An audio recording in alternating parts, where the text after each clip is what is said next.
The notification lit up the dark living room like a distress flare. "Don't worry, just grabbing coffee with a friend." It was 9:45 p.m. on a rainy Tuesday in Chicago. Nobody grabs coffee at that hour unless they need the caffeine to sober up from something else, or to fuel a night they don't want to end. Ethan stared at the screen, his thumb hovering over the keypad, knowing that the sentence he was about to type would shatter 5 years of marriage in less than 5 seconds. Sometimes, the loudest sound in a relationship isn't a scream, but the quiet whoosh of a sent message that can never be taken back. If you find yourself drawn to the jagged edges of broken trust and the silence that follows a lie, stay with me. There are truths here that we usually only whisper about in the dark. The rain in Chicago didn't wash things clean. It just made the city look like a blurred photograph, smearing the lights of the skyscrapers into long, weeping streaks of gold and red. Ethan Caldwell stood by the floor-to-ceiling window of his 42nd floor apartment, a glass of amber scotch resting motionlessly in his hand. The condensation on the glass was the only thing cold enough to match the temperature in his chest. Behind him, the apartment was a masterpiece of modern design: Italian leather sofas, abstract art that cost more than his father's house, and a silence so profound it felt heavy. It was 9:43 p.m. Elena wasn't home. She had said something about a PR crisis at the agency, a client who had tweeted something offensive and needed to be scrubbed from the internet before morning. It was a plausible lie. Elena was good at those. She layered her fabrications with just enough mundane detail to make them boring, knowing that boredom was the enemy of suspicion. But Ethan wasn't bored. He was observant. He had noticed the new lingerie hidden at the back of the drawer, the way she angled her phone screen away when she laughed at a message, and the scent of a cologne that definitely wasn't his. A woody, expensive scent that clung to her coat like a second skin. He knew that scent. It belonged to Julian Vance. His phone, resting on the marble kitchen island, buzzed. The sound echoed in the empty room like a gunshot. Ethan walked over slowly. He didn't rush. He knew what it was. He set his drink down on a coaster, habits died hard, and picked up the device. "Elena," iMessage. "Don't worry, babe. Just grabbing coffee with a friend to decompress. This client is a nightmare. Home in an hour. Love you." Ethan stared at the text. The words were perfectly constructed to reassure, to pacify. Just coffee. Friend. Love you. He looked up at the digital clock on the microwave. 9:45 p.m. Coffee. A bitter smile touched the corner of his mouth, but it didn't reach his eyes. He unlocked his phone. He didn't open the tracking app. He didn't need to. He didn't call her to scream. That was what the old Ethan would have done. The Ethan who believed that communication could fix anything. This Ethan simply opened the keyboard. He typed slowly, his thumb hitting each letter with deliberate precision. He wanted to make sure there were no typos, no confusion. He wanted the sentence to land with the weight of a judge's gavel. "Ask Julian if his wife enjoyed the photos I just sent her." He paused. His finger hovered over the blue arrow. He knew what sending this would do. It wouldn't just end the night. It would end the era. It would burn down the carefully constructed architecture of their social lives, their mutual assets, the comfortable lie they had been sleeping in for the last 6 months. Once he sent this, there was no going back to the way things were. He thought about the dinner parties, the vacations in Aspen, the way Elena used to look at him before the ambition and the secrets took over. Then he thought about the woody cologne on her coat. Ethan pressed send. Delivered. He watched the screen. 10 seconds passed. 20. The rain lashed harder against the window, a rhythmic drumming against the glass. Then the 3 little gray dots appeared, the dancing ellipsis of panic. They appeared, then disappeared, appeared again. Disappeared. She was typing. She was deleting. She was realizing that coffee wasn't going to cover this. Ethan put the phone down, face up, and picked up his scotch. He took a long, slow sip, feeling the burn slide down his throat, finally warming him. "Checkmate," he whispered to the empty room. The silence inside the Mercedes was hermetically sealed, broken only by the aggressive slap of windshield wipers fighting the Chicago downpour. Elena stared at the phone glowing on the passenger seat, as if it were a radioactive isotope. "Ask Julian if his wife enjoyed the photos I just sent her." The words didn't make sense at first. They swam before her eyes, disjointed and surreal. Julian. Photos. Clara. Then, the physiological reaction hit. It wasn't a gasp. It was a plummet. Her stomach dropped as if the elevator cable of her life had just snapped.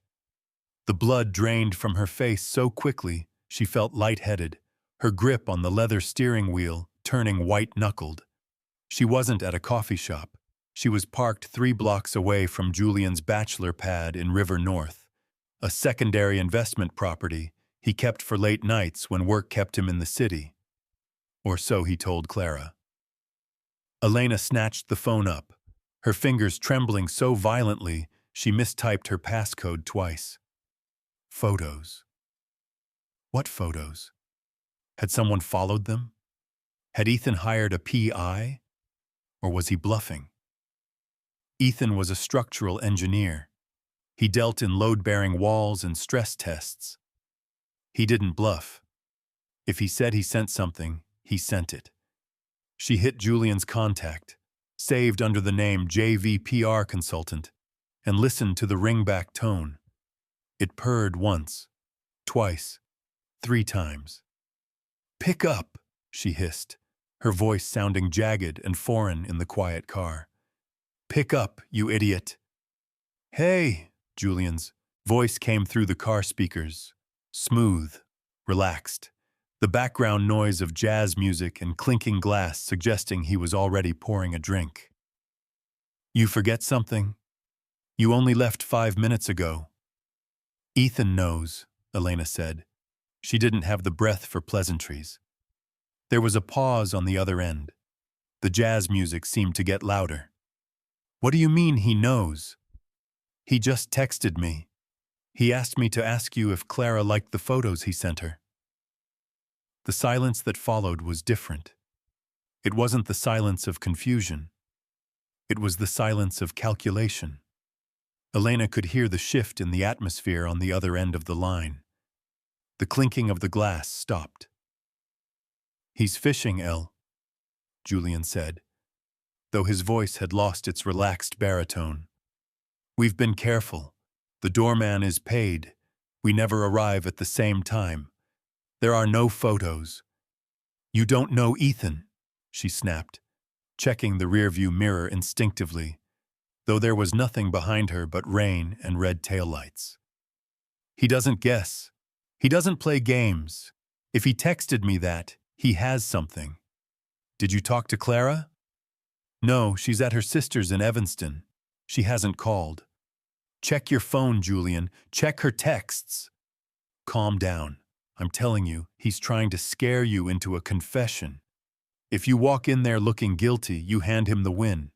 Just stick to the script. You were at Starbucks on Michigan Avenue with... Who did we say? Sarah?" "I can't use Sarah," Elena whispered, pressing her hand against her forehead. Her skin felt clammy. "Sarah is in Cabo. I forgot. Christ, Elena. I have to go home," she said, the realization settling over her like a heavy blanket. "If I don't go home right now, it looks worse. But I need to know what he sent Clara. If she knows... God, Julian, if she knows, she'll burn everything down." "I'll handle Clara," Julian said, his tone sharpening into the arrogance that usually attracted her, but now just felt reckless. "You handle the engineer. Deny, deny, deny. Unless he puts a 4K video in front of your face, it didn't happen." Elena ended the call. The silence rushed back in, suffocating her. She put the car in drive and pulled out into the wet street. The city lights smeared across the windshield, distorted and ugly. She looked down at her clothes. A black cashmere sweater, jeans. Nothing incriminating. But then she caught her reflection in the rearview mirror. Her lipstick was gone. She fumbled in her purse, finding the tube of MAC Red, her hand shaking as she tried to reapply it in the erratic light of street lamps. She smeared a line across her cheek, cursed, and wiped it frantically with her thumb, leaving a faint pink stain on her skin. She was 10 minutes from home. 10 minutes from the penthouse. 10 minutes from the man she had promised to love and cherish, who was currently sitting in the dark, waiting for her to walk into the trap he had set. She rolled down the window, letting the freezing rain blast into the heated cabin, hoping the cold air would numb the panic rising in her throat. She needed to smell like rain and coffee, not expensive cologne and fear. As she turned onto Lakeshore Drive, a new text came through. Not from Julian, from Ethan. "Drive safe. The roads are slippery when you're in a rush." It wasn't a concern. It was a warning. He was tracking her speed. He was watching the dot on the map move closer and closer to the execution site. Elena gripped the wheel, her knuckles turning white again. She wished, for a split second, that she could just keep driving, past the exit, past the city limits, until the fuel ran out. But she turned the wheel. She took the exit. She was going home to face the music, even if she didn't know the tune yet. The sound of the key turning in the lock was amplified by the silence of the apartment, echoing like a bolt sliding back in a rifle. Ethan didn't turn around. He remained facing the window, his silhouette cut sharply against the weeping glass of the cityscape. He heard the heavy oak door open, the soft click-clack of Elena's heels on the marble foyer, and the rustle of her coat being removed. He counted the seconds. 1, 2, 3. Usually, she would call out a greeting. "Hey, sorry I'm late. You won't believe the traffic." Tonight, there was nothing. Just the sound of a purse being set down on the console table with deliberate care. "You're still up," Elena's voice finally came. It was tight, pitched slightly higher than usual. She was trying for casual, but she landed somewhere near brittle. Ethan took a slow sip of his scotch before turning. He moved with the lethargic grace of a predator that had already eaten and was simply toying with the leftovers. "I told you I'd wait," Ethan said. His voice was level, stripped of any inflection. Elena stood at the edge of the living room. She looked impeccable as always, though her hair was slightly dampened by the run from the car. She had managed to fix her lipstick, he noted. A fresh coat of armor. "That text you sent," she began, forcing a laugh that sounded like glass breaking under a boot. "It was weird, Ethan. You scared me. Photos? Julian? I don't know what you've been drinking, but..." "How was the coffee?" Ethan interrupted. He didn't raise his voice. He didn't step closer. He just let the question hang in the air between them, suspended by an invisible wire. Elena blinked. The pivot threw her off script. What? The coffee, Ethan repeated, gesturing vaguely with his glass. You went out for coffee at 9:45 p.m. I assume it was good.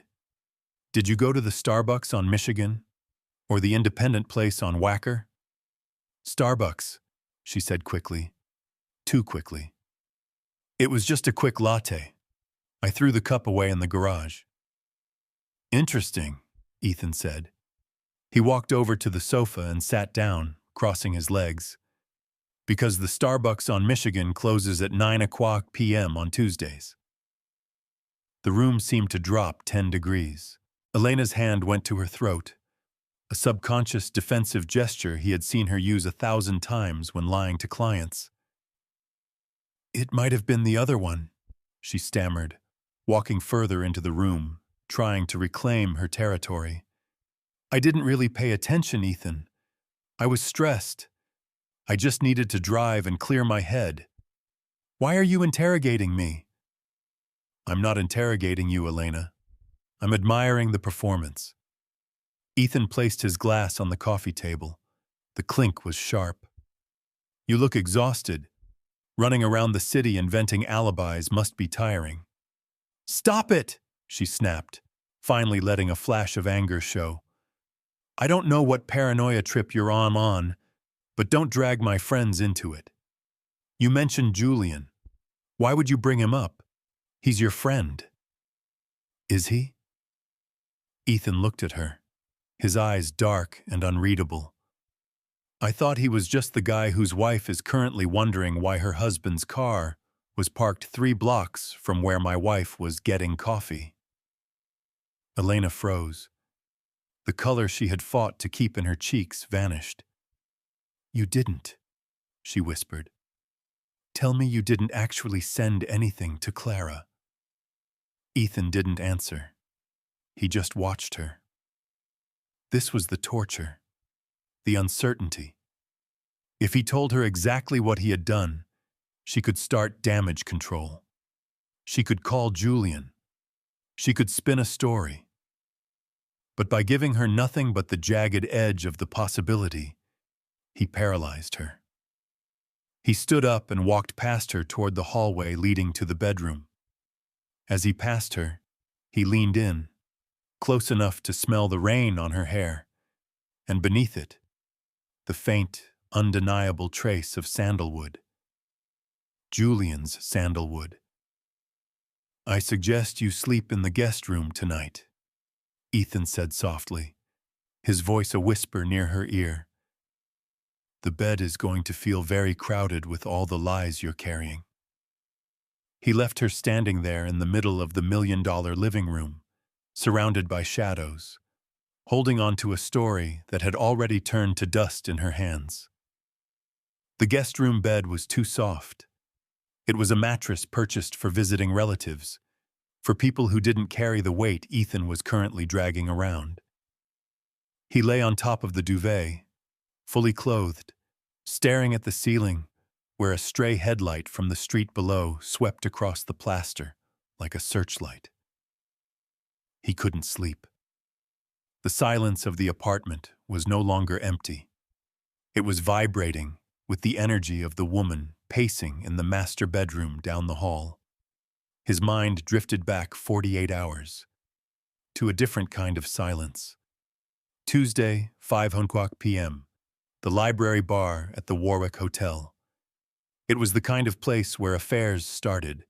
Velvet booths, low amber lighting, and the smell of old books and expensive gin. But Ethan wasn't there to start an affair. He was there to end one. Clara Vance sat across from him. She was smaller than he remembered from the charity galas and dinner parties. Without the armor of designer gowns and socialite smiles, she looked fragile. Her hands were wrapped around a cup of herbal tea, her wedding ring clicking nervously against the ceramic. You said you had proof, Clara said. Her voice was barely a whisper. She refused to look him in the eye, focusing instead on the condensation dripping down Ethan's water glass. Ethan reached into his briefcase and slid a manila envelope across the mahogany table. It wasn't dramatic. It was clinical. "Julian's business trip to Miami last month," Ethan said, his voice devoid of pity. He needed her to see this. He needed a witness. "And Elena's PR conference in Fort Lauderdale. Same dates, same flight. They didn't even book separate rows." Clara stared at the envelope. She didn't open it. She didn't have to. The truth was a physical weight in the space between them. "Julian told me he was closing a deal on a condo complex," she murmured, a tear tracing a slow, hot path down her cheek. "He called me every night. He sounded normal." "They are good at it, Clara. That's why they found each other. They're both narcissists who think they're smarter than the people who love them." Clara finally looked up. Her eyes were red-rimmed, filled with a mixture of devastation and a sudden, sharp anger. "Why are you telling me this now? Why not just leave her?" "Because leaving isn't enough," Ethan said, leaning forward. The shadows cut across his face. "I don't want to just walk away and let them spin the narrative. I want them to feel what we feel. I want the panic. I want the ground to fall out from under them." He took a sip of his drink, watching her resolve harden. "What do you want me to do?" she asked. "The next time Elena lies to me, and she will, probably this week, I'm going to text her. I'm going to tell her I sent you the photos." "The photos in the envelope?" "No," Ethan lied smoothly.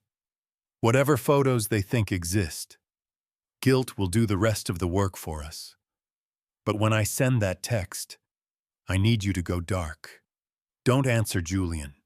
Don't answer the house phone. Let him sweat. Let him think his life is over." Present day.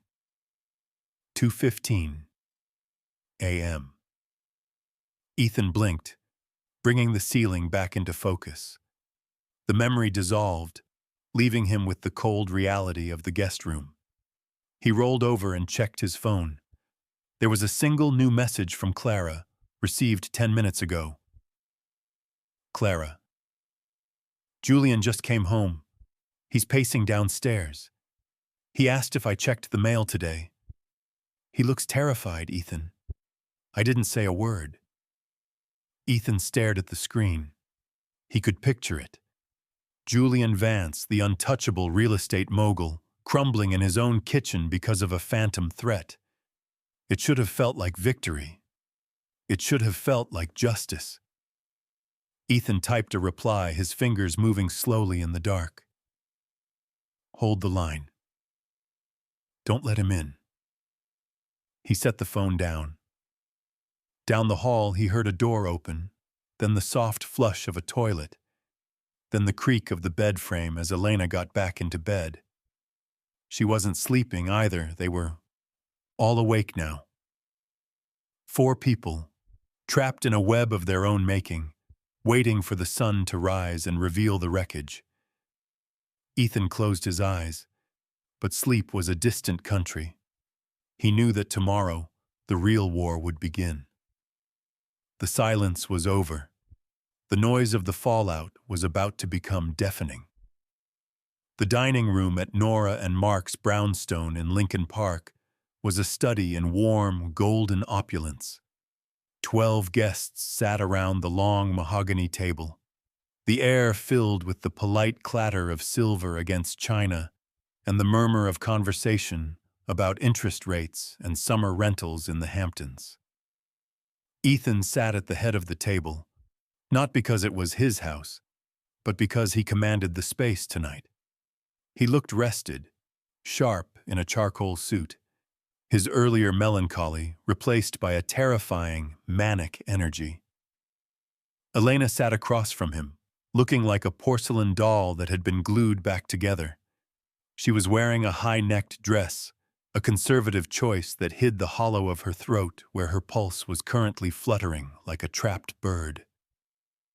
Julian was there too, seated 2 chairs down from Elena. He looked haggard. The usual arrogant shine in his eyes was dulled by 3 days of silence from his own wife.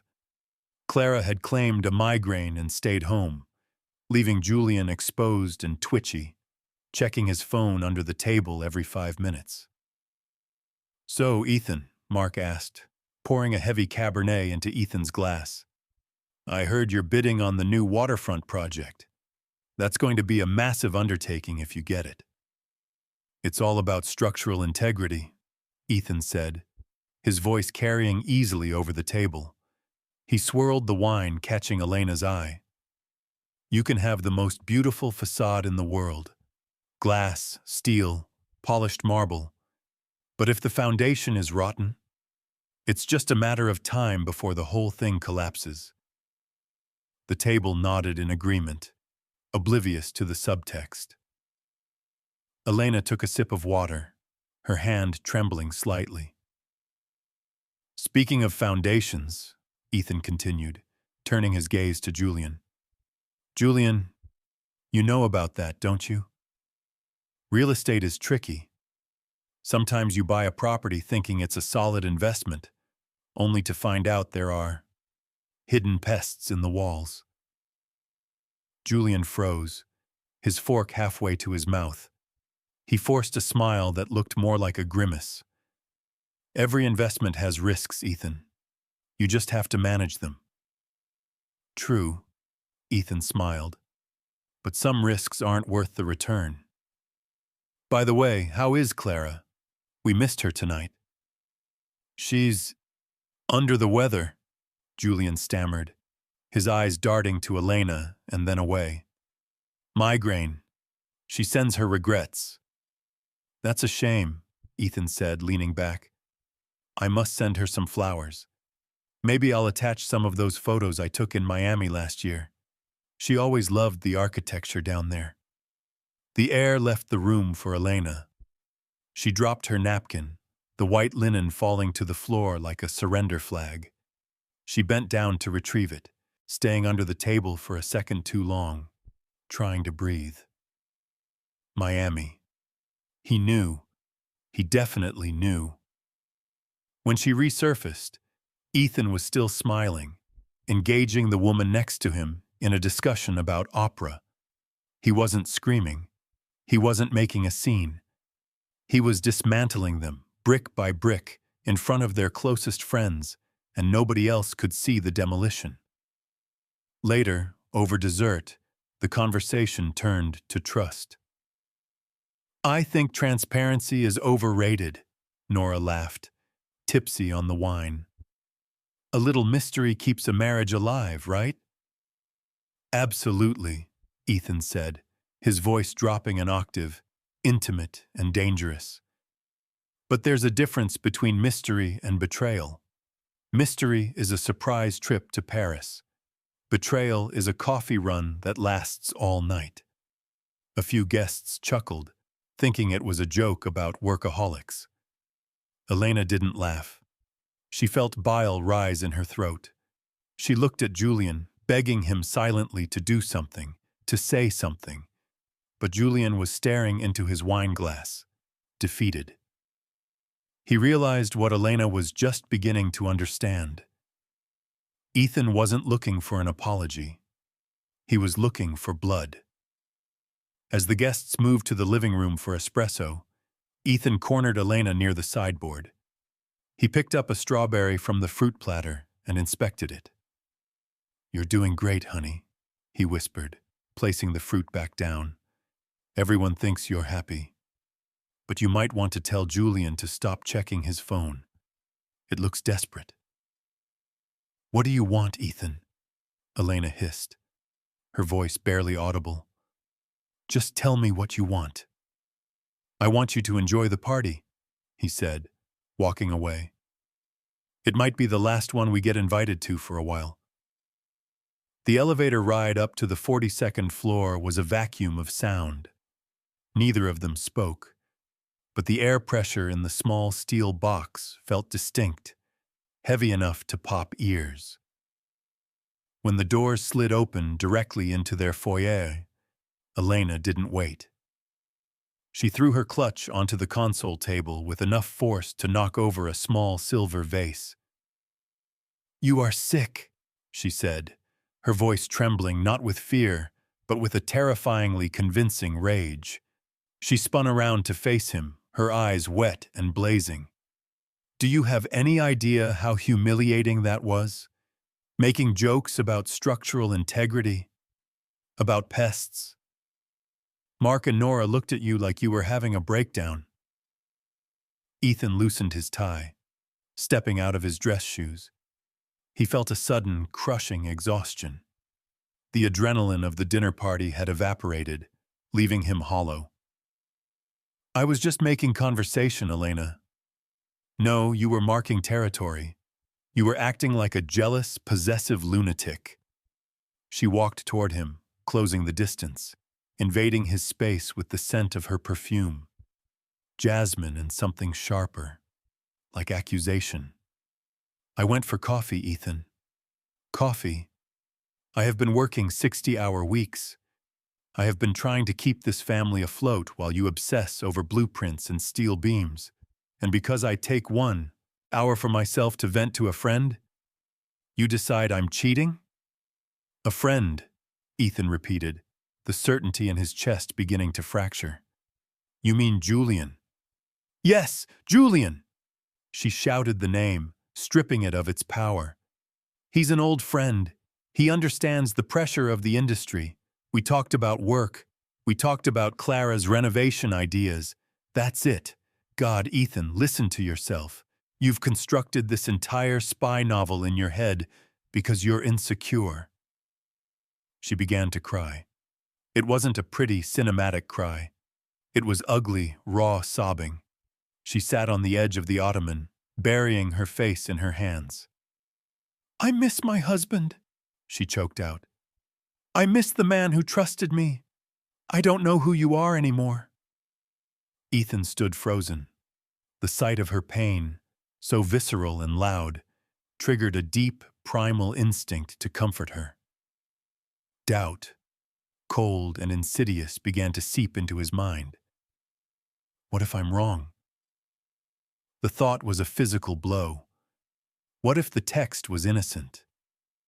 What if the photos he bluffed about didn't exist because there was nothing to photograph? He had allied with Clara, a woman he barely knew, to destroy his wife based on a scent and a gut feeling. "Elena," he started, reaching a hand out. "Don't," she whispered, standing up and wiping her eyes aggressively. "I can't do this tonight. I'm sleeping in the guest room. I don't feel safe with you right now." She stormed past him, grabbing her heavy wool coat from where she'd dropped it on the bench, and marched down the hallway. The door to the guest room slammed shut, and the lock clicked. Ethan was left alone in the foyer. The silence rushed back in, but now it was filled with his own self-loathing. He looked at the silver vase she had knocked over. He bent down to pick it up. As he straightened, his eyes caught something on the floor. When Elena had snatched her coat, something had fallen out of the deep side pocket. It was a small, crumpled slip of stiff paper. Ethan reached down and picked it up. It was a valet parking ticket. He smoothed it out under the warm glow of the hallway sconce.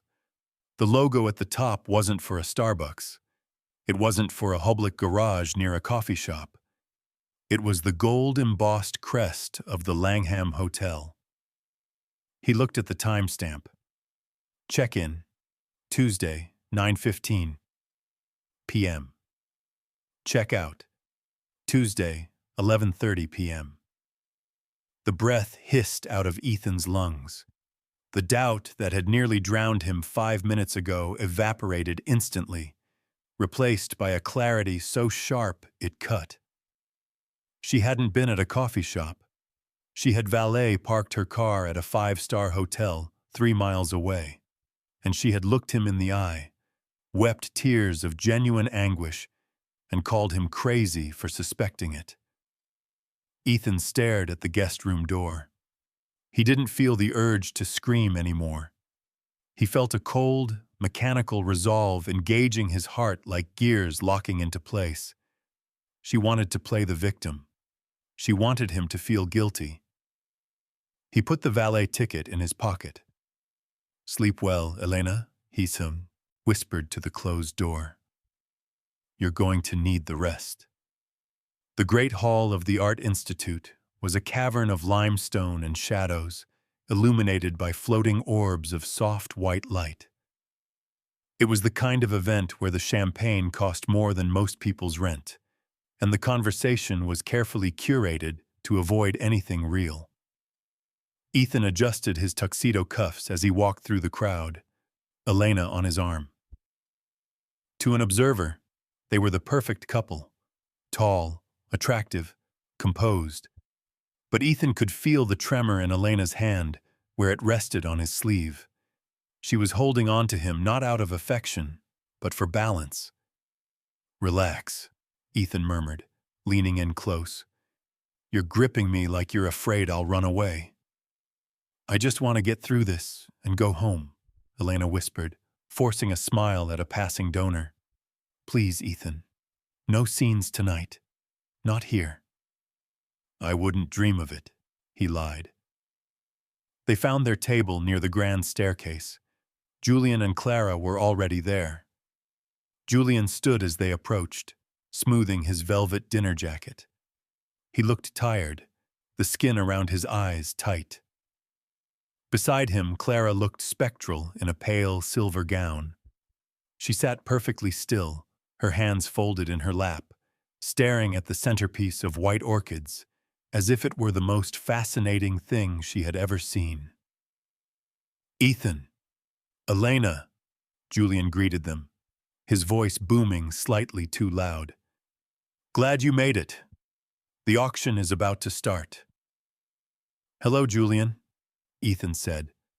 He pulled out a chair for Elena, then took his seat directly across from Clara. He caught her eye. There was fear there, deep and paralyzed. She needed a push. The first course was served, scallops on a bed of something green and pretentious. The table made small talk. The weather, the market, the new exhibit in the modern wing. It was a masterclass in denial. Under the cover of the clinking silverware, Ethan reached into his tuxedo pocket. He pulled out the crumpled valet ticket from the Langham Hotel. He didn't make a speech. He didn't stand up and shout. He simply placed the small slip of paper on the white tablecloth and slid it across the surface, past the crystal wine glasses, until it rested directly in front of Julian. Julian looked down. He stopped chewing. "What is this?" Julian asked, his laugh nervous, brittle. "I think you dropped that," Ethan said, his voice conversational. "Or maybe Elena did. It's hard to keep track of whose pocket is whose when you're sharing so much space." The table went quiet. Not the whole room, just their orbit. The air between the four of them solidified. Elena saw the ticket. She recognized the logo. Her hand flew to her mouth, a gasp stifled too late. Clara looked at the ticket. Then she looked at Julian. Then at Elena. The paralysis in her eyes broke, replaced by something hot and bright. "The Langham," Clara said. Her voice wasn't loud, but it cut through the ambient noise like a razor. "Tuesday night. You told me you were at, the office, Julian. You said the deal was falling apart." "Clara, not now," Julian hissed, reaching for the ticket. Clara snatched it before he could touch it. She stood up. Her chair scraped loudly against the marble floor, drawing the attention of the neighboring tables.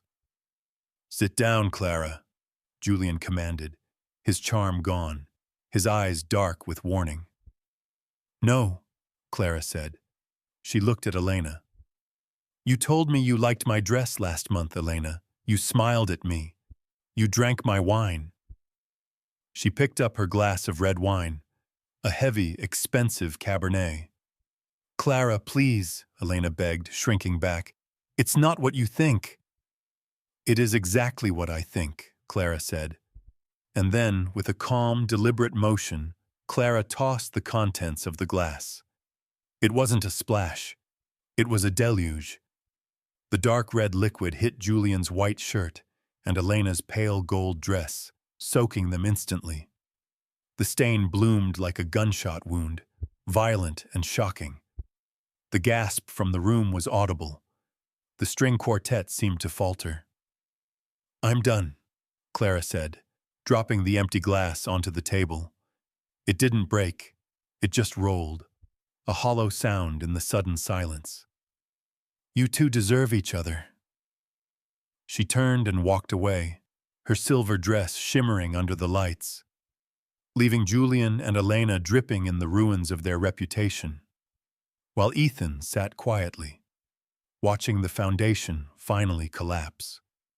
Sunday morning in Chicago was usually quiet, but inside the penthouse the silence had a texture. It was gritty, like the dust that floats in the air after a demolition crew has brought down a wall. Ethan stood in the center of the living room, holding a tape gun. He pulled it across the seam of a cardboard box, zzz, rip, and smoothed the brown plastic down with the heel of his hand. The sound was violently loud in the high-ceilinged room. Elena was sitting on the white Italian sofa, her knees pulled up to her chest. She was wearing a silk robe, her face scrubbed clean of makeup, looking younger and infinitely more tired than she had the night before. The wine stain on her reputation wouldn't wash out as easily as the one on her skin. You don't have to do this today, she said. Her voice was hoarse. We can talk about this. We can go to counseling. People come back from worse things, Ethan. Ethan didn't look up. He picked up a marker and wrote office sound books on the side of the box. No, they don't, he said calmly. Buildings come back from fire, Elena. They don't come back from foundation failure. You condemn them, you knock them down, and you build something else on a different lot. He moved to the bookshelf, pulling down the last of his engineering texts. The shelves looked skeletal without them. The aftermath of the gala had been a blur of flashes and whispers. Julian had tried to follow Clara out, but she had taken the car. Elena had stood there, dripping red wine, while the society photographers, who usually respected the no photos rule, couldn't resist the shot. By midnight, it was on the gossip blogs. By morning, Julian's real estate partners were calling for emergency meetings. I didn't sleep with him last night, Elena whispered. I came straight home. Ethan paused, a book in his hand. He turned to look at her, really look at her. For the first time in days, he didn't feel anger. He didn't feel the sharp sting of betrayal that had driven him to send that text on Tuesday. He just felt nothing. A vast, cool indifference. It doesn't matter, Elle, he said gently. It really doesn't matter where you slept last night. It matters where you've been sleeping for the last 6 months. He dropped the book into the box. The movers arrived at 10:00 a.m. They were efficient men who didn't make eye contact. They lifted the boxes of his clothes, his books, his brewing equipment, the small pieces of Ethan that had been drowning in the sea of Ethan and Elena. When the last box was gone, the apartment felt huge. It was a beautiful glass cage overlooking the lake, perfect for a woman who needed to be seen, but too cold for a man who wanted to be known. Ethan walked to the kitchen island. He placed his key fob on the marble counter. It made a soft clack. What will you do? Elena asked. She hadn't moved from the sofa. Tears were streaming down her face now, silent and steady. "I'm going to get a coffee," Ethan said. A flicker of pain crossed her face at the word. "And then?" "And then I'm going to figure out who I am when I'm not wondering where my wife is." He walked to the door. He didn't look back. He didn't offer a final hug or a platitude about staying friends. The structural integrity was gone. There was nothing left to support the weight of a goodbye. Ethan stepped into the hallway, and the heavy door clicked shut behind him. The sound was final. He walked to the elevator and pressed the button. As the doors slid open and he stepped into the waiting car, he pulled out his phone. He opened the message thread with Elena. The last message was still there. "Don't worry, babe. Just grabbing coffee with a friend." He deleted the thread. Then he deleted her contact. The elevator began its descent, dropping 42 floors. Ethan watched the numbers count down. 40, 30, 20. When the doors opened to the lobby, the air rushing in from the street smelled of wet pavement and exhaust, not sandalwood or expensive perfume. It smelled like the city. It smelled like reality. Ethan Caldwell stepped out into the rain, turned up his collar, and walked away.